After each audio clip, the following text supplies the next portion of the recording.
This was the first year in a long time that I did not get out to at least Doak to do games for NC State this year on ACC Network Extra. I feel naked not having done that, and I do feel like I have let my friend Elliot Avent down, the baseball coach at NC State. Before we start, Coach, Rod Brindamore says hello.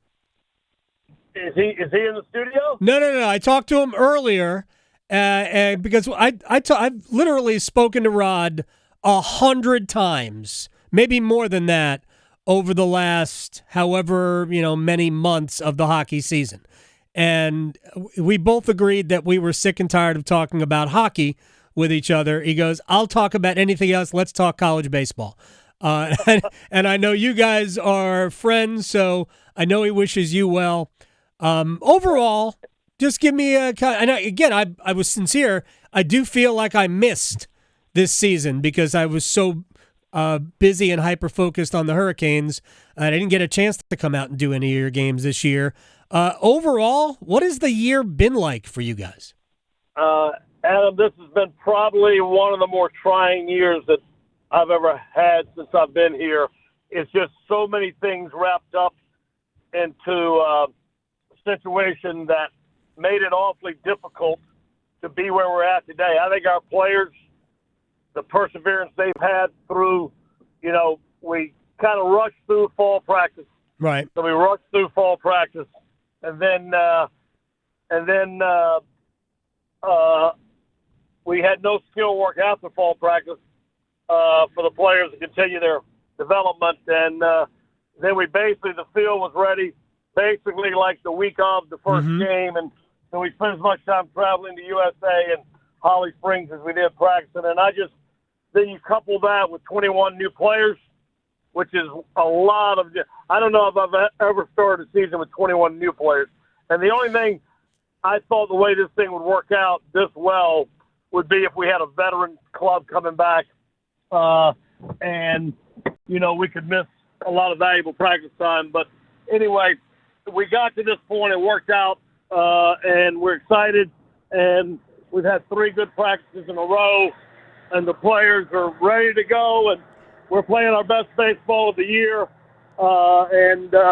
Anyway, it's just, but it's been a lot going on this year, and you couple that with some personal things with the death of my mom, right? January 5th, and so if you add that to the equation, which is a big part for me, with all the other stuff that I mentioned, then this has been a trying year. But we're at the same place now that we always are.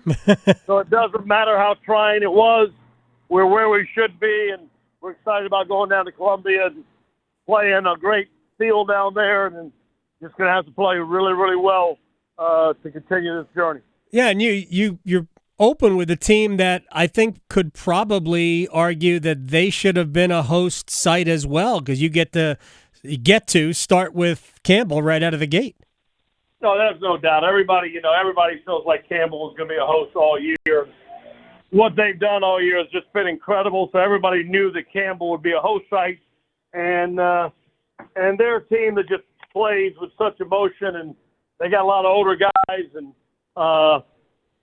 Justin Hare's done a great job down there at Campbell. So it's going to be a great challenge for us, but one we're looking forward to. And then you're talking about South Carolina playing at home. Has had a tremendous year, certainly worthy of hosting with their resume. I think at one point in the year they were like 30-4 or something. Yeah. They've been incredible all year. And so it's we got our work cut out for us. Elliot Avent, NC State baseball coach, is joining us here on the Adam Gold Show. You mentioned if you had a veteran team coming back, there are a lot of familiar names, but I know that not all of the players that I remember watching and calling games for last year have been at the top of their game. I just want to start with Sam Highfill, who's a couple of years removed from significant injuries that cost him pretty much all of I guess his last season. But you got Sam, Logan Whitaker, Baker Nelson, Matt Willitson. There's a lot of guys that I recognize. So what has been the issue with your pitching staff? Oh, it's like you said, Sam Highfield got shut down for the entire year last year after about 5 appearances, and he gets shut down, and we didn't know – it wasn't a guarantee he would bounce back at all, so we started him in the bullpen. We got him right back where he belongs about 3 weeks ago in the starting rotation. But that was a tough deal, not having the real Sam Highfield out there for a great part of the season. And we feel like he's close to where he used to be, but he's still not Sam Highfield. Yeah, and then you got Matt Willison, who had off-season hip surgery, like the one A-Rod had. Yep. And that's not an easy surgery. Another left-handed pitcher we had, John Lambert, had it one time. It's just not easy to come back. And, Noah Souls missed like 21 games early in the season.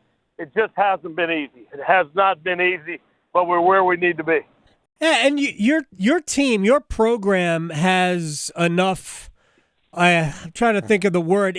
When you get to the NCAA tournament, you guys have had success, regardless of whether or not you've been a favored team or if you've been kind of under the radar. Do you feel? You said earlier you feel like your team is playing its best baseball. What have you seen? Where have the areas of improvement been?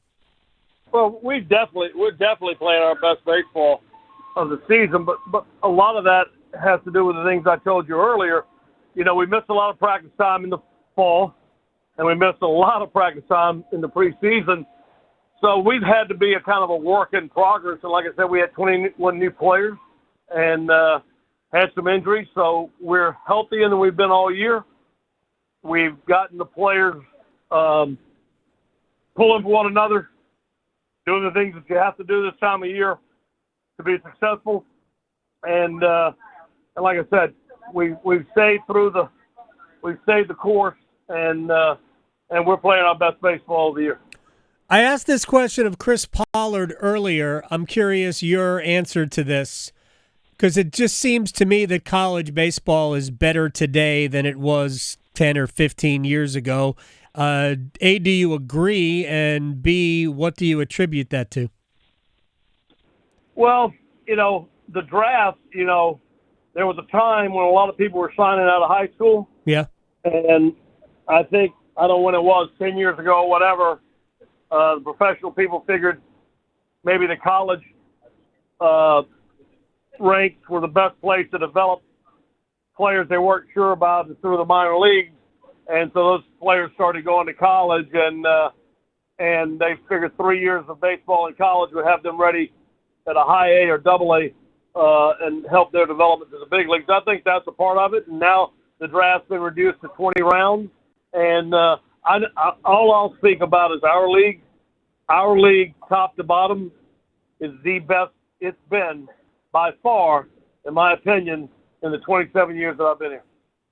Yeah, I think Chris said that Louisville and Florida State not making the ACC tournament is all you needed to know based on the history of those two programs. How about this? How about throwing in the decreasing number of minor league affiliations with major league clubs, and there are fewer spots to draft and develop players for teams? Yeah, there's no question, Adam. That adds to it. It all ties in together. But this is the ACC tournament is such a great tournament, and it's the two games we were part of in this year's tournament with the extra inning game against Duke, who was phenomenal. Duke's an outstanding ball club, and then Miami playing their best baseball of the year. They were two of the better games I've been involved in an ACC tournament. And we're just so glad to be a part of it. Before I let you go, Elliot, Avent, the state of North Carolina has done a pretty good job. 8 teams of the 64 from the state of North Carolina, all 4 Big 4 ACC schools here in the state, East Carolina, Campbell, UNC Wilmington. I mean, did you guys reinvent the game? What happened? No, that's what I've always told people. Our league is so unbelievably tough. But then if you couple with the state of North Carolina, because you try to say within 2 hours of travel, we have so many great teams in this state. Like, I don't know if it's 17, 18 Division I teams in this state. So you mentioned our state has the most teams in it of any state in the country. And when you add in Texas and Florida and California, that's saying a lot. And for our state to have the most teams in. And so it's not just our league is unbelievable, but the non-conference schedule that we play, staying in state. And you talk about the 8 teams that made it, but there were some really good teams that we played that did not make this tournament field as well. So this is a great state. We got a great league, and we're excited to be going down to Columbia. Well, good luck down at South Carolina. I will talk to you next week after you advance. Cool? Adam, thanks a lot. You have a great week, and thanks for all you do for the Triangle. Thank you very much, Elliot Avent. Appreciate your time.